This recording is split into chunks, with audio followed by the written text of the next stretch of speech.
오늘은 조금 조용한 이야기를 해보려고 합니다. 지난 5월 18일 저는 법원에서 파산 선고를 받았습니다. 그날 법정에는 저를 포함해 33명의 사람들이 함께 있었습니다. 연세가 많으신 분들도 계셨고 건강이 좋지 않아 보이는 분들도 계셨습니다. 잠시 그분들을 바라보며 많은 생각이 들었습니다. 그리고 법정 안에서 저는 계속해서 채무자라는 칭호로 불렸습니다. 그 순간 문득 이런 생각이 들었습니다. 그래, 나는 지금 빚을 진 사람이구나. 사업을 하면서 대표라는 이름으로 살아왔고 많은 사람들을 만나며 크고 작은 성공과 실패를 경험했습니다. 하지만 그날만큼은 과거의 직함도 성과도 경험도 중요하지 않았습니다. 저는 그저 채무자였습니다. 그 사실을 인정하는 순간 제 자신을 돌아보게 되었습니다. 무엇이 부족했는지, 어떤 판단이 잘못되었는지, 그리고 미안함과 함께 앞으로 어떻게 살아야 할지를 말입니다. 하지만 이상하게도 또 다른 감정도 함께 찾아왔습니다. 감사함이었습니다. 저는 아직 건강합니다. 다시 일할 수 있는 몸이 있습니다. 다시 도전할 수 있는 시간도 남아 있습니다. 법정에서 건강이 좋지 않는 분들을 보며 제가 제 길을 꿈꿀 수 있는 몸을 가지고 있다는 사실 자체가 얼마나 감사한 일인지 새삼 느끼게 되었습니다. 파산 선고 이후에는 파산 관제인이 선임되었습니다. 제 통장에 있는 돈도 차량도 오토바이도 이제는 마음대로 처분할 수 없습니다. 면책을 받을 때까지는 법원의 절차에 성실히 협조해야 합니다. 선고 전에는 솔직히 조급했습니다. 빨리 면책을 받고 싶었습니다. 빨리 이 시간이 지나가기를 바랐습니다. 그런데 선고를 받고 나니 오히려 마음이 조금 달라졌습니다. 면책이 늦어지더라도 예상보다 시간이 더 걸리더라도 혹시 면책 불허가 나더라도 그 또한 제 삶의 일부로 받아들이고 현실에 충실하자는 생각이 들었습니다. 결과에 매달리기보다 오늘 하루를 성실하게 살아가는 것이 더 중요하다는 사실을 조금씩 배우고 있습니다. 어쩌면 저는 이제야 진짜 제 길을 시작하고 있는지도 모르겠습니다. 최근에는 정리되지 못한 사무실 집기들을 하나씩 정리하고 있습니다.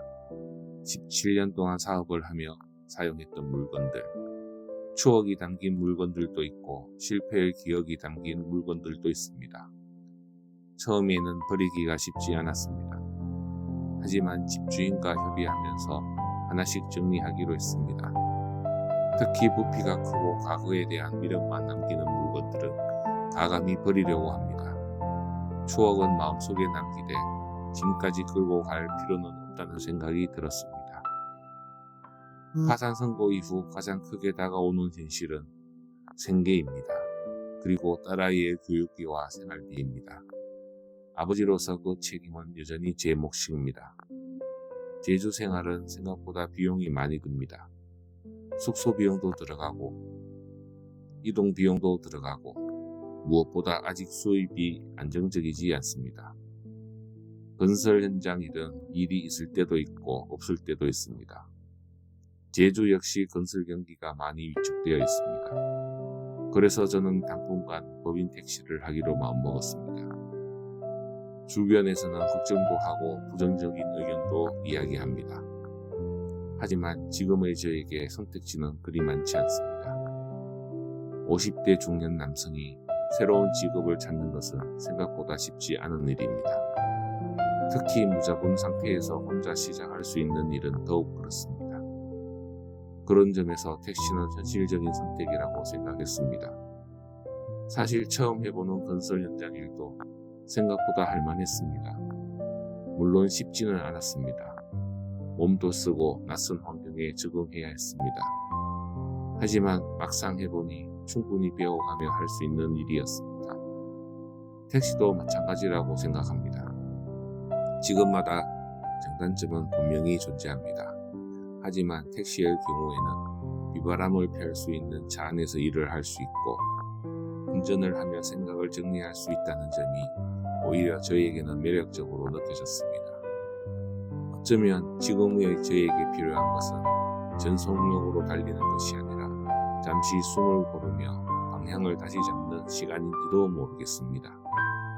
그래서 저는 택시 기사들의 유튜브 채널을 꾸준히 보고 있습니다.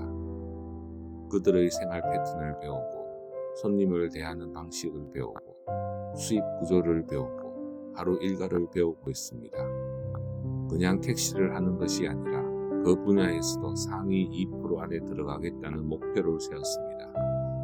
어떤 일을 하든 진지하게 해보고 싶습니다. 그리고 택시라는 직업의 또 다른 장점은 시장 조사를 할 수 있다는 점입니다. 사람들을 만나고 지역을 돌아보고 상권을 관찰하고 사업 아이디어를 검증할 수 있습니다. 지금은 돈을 버는 시간인 동시에 다음 기회를 준비하는 시간이기도 합니다. 그리고 무엇보다 딸아이를 보며 힘을 얻습니다. 불안도 많을 것입니다. 걱정도 있을 것입니다. 그럼에도 불구하고 묵묵하게 자기 길을 찾아가는 모습을 보면 미안함도 들고 고마움도 들고 다시 살아가야 할 이유도 생깁니다. 어쩌면 저보다 더 단단하게 성장하고 있는지도 모르겠습니다. 표현은 거칠고 투박하지만 그 안에 담긴 걱정과 진심 어린 조언은 제게 큰 힘이 됩니다. 살아보니 결국 사람입니다. 힘들 때 곁에 남아주는 사람, 아무 조건 없이 걱정해주는 사람, 그런 인연이 얼마나 소중한지 다시 배우고 있습니다. 어느 순간부터는 돈보다 건강이 더 중요하게 느껴집니다. 건강을 잃으면 다시 시작할 기회조차 없기 때문입니다. 제기의 첫 번째 조건은 돈이 아니라 건강한 몸이라는 사실을 이제는 알 것 같습니다. 어제는 AI를 활용해 저만의 앱도 하나 만들었습니다. 이름은 봄800 제기 프로젝트입니다. 휴대폰 홈 화면에 설치해두고 매일 기록을 남기고 있습니다. 오늘의 수입, 운동, 감정 상태, 컨텐츠 생산, 감사한 일, 그리고 봄800 아이디어. 하루를 100점 만점으로 평가하며 기록하고 있습니다. 그리고 그 기록은 PDF가 되어 AI에게 전달됩니다.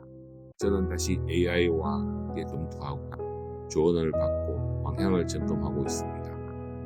예전에는 혼자 고민했다면 지금은 AI라는 새로운 도구와 함께 제기 프로젝트를 진행하고 있는 셈입니다. 요즘은 법상 스님의 법문도 자주 듣고 있습니다. 인연 따라 생겨나고 인연 따라 사라진다는 말씀을 들으며 많은 위로를 받습니다. 성공도 영원하지 않고 실패도 영원하지 않습니다. 돈도 사업도 명예도 결국은 흘러갑니다. 그 흐름 속에서 우리는 잠시 머물다 가는 존재인지도 모릅니다. 그리고 요즘 저는 제기에 대해 다시 생각하고 있습니다. 예전에는 빚을 모두 갚고 사업을 다시 일으키는 것이 제기라고 생각했습니다. 하지만 지금은 생각이 조금 달라졌습니다. 제가 생각하는 제기는 단순히 돈을 많이 버는 것이 아닙니다.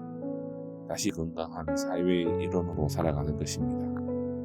정직하게 일하고 세금을 내고 가족의 책임을 다하고 누군가에게 도움을 주고 사회에 작은 기여라도 할 수 있는 사람으로 살아가는 것. 그것이 지금 제가 생각하는 진짜 제기입니다. 사업이 다시 잘 될 수도 있습니다. 그렇지 않을 수도 있습니다. 면책을 받을 수도 있습니다. 혹은 면책 불허가 날 수도 있습니다. 하지만 이제는 그 결과에만 매달리지 않으려고 합니다. 결과는 제가 통제할 수 있는 영역이 아니기 때문입니다. 제가 통제할 수 있는 것은 오늘 하루를 어떻게 살아가느냐 뿐입니다. 만약 면책을 받게 된다면 감사한 마음으로 새로운 삶을 시작할 것입니다. 만약 면책 불허가 난다고 하더라도 현실을 받아들이고 다시 방법을 찾아갈 것입니다. 왜냐하면 저의 제기는 법원의 결정 한 장으로 완성되는 것이 아니라 하루하루 성실하게 살아가며 건강한 사회 구성원으로 제 역할을 다하는 과정 자체라고 믿기 때문입니다. 노가다를 하든 택시를 하든 봄800을 다시 준비하든 그 모든 과정은 결국 건강한 사회의 일원으로 다시 돌아가기 위한 여정이라고 생각합니다. 어쩌면 제 길은 특별한 성공이 아니라 평범한 일상을 다시 살아가는 것인지도 모르겠습니다. 지금 저는 인생 위의 또 다른 장면을 지나가고 있습니다. 파산도 제 인생의 한 장면이고 재기도 또 다른 한 장면일 것입니다. 조금 느리더라도 조금 돌아가더라도 오늘 해야 할 일을 하고 오늘 감사할 일을 찾으며 다시 걸어가 보겠습니다. 오늘도 살아있음에 감사합니다.